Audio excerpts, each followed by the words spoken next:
میری یہ انڈرسٹینڈنگ ہے. ٹھیک ہے, میں غلط ہو سکتا ہوں, اپنے علماء سے آپ پوچھ لیں, لیکن جو میرے سامنے نظر آ رہا ہے, جو میری آبزرویشن ہے, جو میں نے 50 سالوں میں دیکھا ہے, جو واقعات آپ لوگوں کے سامنے روز ہو رہے ہیں, آپ اس میں خود غور کر لیں کہ وہ بچہ جو ہے اس کے وہ مسجد سے یا مدرسے سے ملحقہ کا گھر تھا, وہ قاری صاحب یا پتہ نہیں جو بھی صاحب تھے جنہوں نے اس کے اوپر الزام لگایا, وہ اس جگہ پہ قبضہ کرنا چاہتے تھے اکارڈنگ ٹو پولیس کی لیٹر آن تفتیش.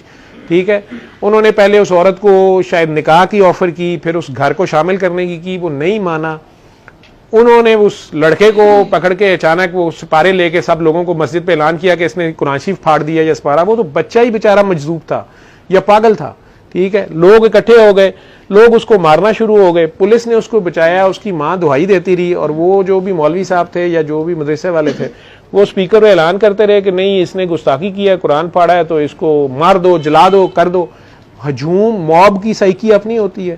لوگ اتنے جذباتی ہو گئے کہ وہ اس کو آگ لگانے لگے. پولیس نے پہلے اسے تھانے میں رکھا ہے حراست میں, تو وہ تھانے والوں کی جانوں کو خطرہ, تھانہ توڑ پھوڑ, آگ لگانا, انہوں نے اسے چھوڑ دیا. لوگوں کے وہ بیچارہ آگے بھاگا ہے اور وہ کھیتوں میں سڑک کی طرف گیا ہے, وہاں لوگوں کے قابو آ گیا, لوگوں نے اس کو آگ لگا دی پیٹرول چھڑک کے, اور وہ شخص, اس کی ماں اس کے پیچھے بھاگتی رہی, اور وہ بچہ جو تھا یا لڑکا جو بھی تھا وہ ان کھیتوں میں بھاگتا رہا. یہ پولیس کے بھی ریکارڈ میں ہے, یہ اس گاؤں کے لوگوں کو بھی پتا ہے, اگر میں غلط ہوں تو وہ ڈینائی کر دیں اس کو. اور وہ لڑکا جل کے مر گیا. ٹھیک ہے جی, اب یہ کیا ہوا, اس نے توہین قرآن کی, اور اس کی سزا اس علاقے کے لوگوں نے ڈیسائیڈ کیا کہ اس کو آگ لگا دو. لگ گئی آگ. ٹھیک ہے جی, حالانکہ یہ کام کس کا تھا؟ پولیس کے بعد اچھی ایف آئی آر, پراپر تفتیشی ایف آئی آر پولیس نے لکھنی ہوتی ہے, لیکن جہاں پولیس کو اپنی جان کے لالے پڑ جائیں, ایک تھانے دار ہے بیچارہ, اس کے پاس 6 سپاہی ہیں, اس کو فائر کرنے کا اختیار نہیں ہے, وہ کیا کر سکتا ہے؟ اور وہ اگر ڈنڈے سے اس کے اوپر وہ لکھوائی جائے, جو بھی ہوا بہرحال وہ ختم ہو گیا جی, سزا دے دی مجمع نے. صرف تھوڑے ہی عرصے بعد, رمضان کا مہینہ ہے, انہی کھیتوں کے پاس سے سڑک گزر رہی ہے, آئل ٹینکر الٹا ہے, اور وہ سارا آئل جو ہے وہ بہہ گیا ان کھیتوں میں. اسی گاؤں کے لوگ, بڑے بوڑھے جوان, اور اسی مسجد سے اعلان ہوا ہے کہ جس نے پیٹرول لینا ہے وہ جا کے لے لو. آپ پہلے مجھے بتائیں کہ کیا یہ مسلمانوں کا وتیرہ ہے؟ ایک مسافر کا سامان گر گیا ہے تو چاہے اس کے اب کام کا ہے کہ نہیں, لیکن اس کی اجازت کے بغیر اس کو لوٹنا کسوٹنا, اور رمضان کے مہینے میں اور روزے کی حالت میں. ٹھیک ہے, میں کہہ رہا ہوں نا, ہم کہتے ہیں ہم اللہ کو مانتے ہیں, ہم اللہ کو نہیں مانتے ہیں. ہمیں ڈنڈے والا پولیس کا سپاہی کھڑا نظر آئے تو ہم ریڈ لائٹ پہ گزر جاتے ہیں, کھڑے ہو جاتے ہیں. جب سارجنٹ نہیں کھڑا تو گزر جاؤ, حالانکہ اللہ تو وہیں کھڑا ہوتا ہے, اللہ وہ دیکھ رہا ہوتا ہے. لیکن اللہ سے کون ڈر رہا ہے؟ یہ کہنے کی باتیں ہیں ہماری. وہی ہوا ہے, وہاں لوگوں نے اپنے ڈول, اپنے جس کے ہاتھ جو چیز لگی ہے, وہ پیٹرول وہاں سے لوٹنا شروع ہو گیا.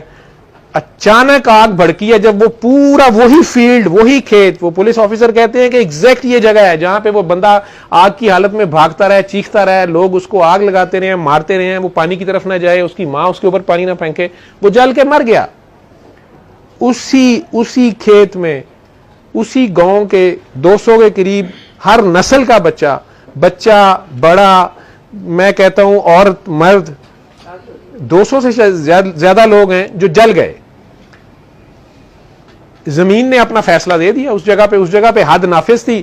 جس نے قرآن کی توہین کرنی تھی, چاہے وہ ہوش میں ہو یا نہ ہو, نیک ہو یا بد ہو, روزے سے ہو یا جو بھی ہو, سارے کے سارے اس زمین پہ وہی حد لگ گئی. اس میں غور کر لیں آپ لوگ. اگر میں نے تو جو بات مجھے پتا میں نے بتا دی ہے, آپ سب لوگ اس میں غور کر لیں کہ اللہ کا نظام بے عیب ہے. پھر ٹھیک ہے, جو بھی آپ اللہ کو جب شامل کر لیں گے, اللہ کے نبی کو آپ شامل کر لیں گے, قرآن کے نام پہ کریں گے, وہ سب کے لیے ہوگا, وہ پھر سب کے لیے ہوگا.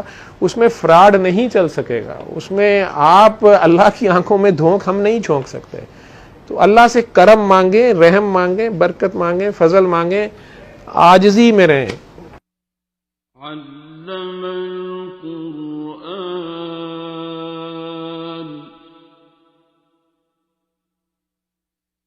خلق الإنسان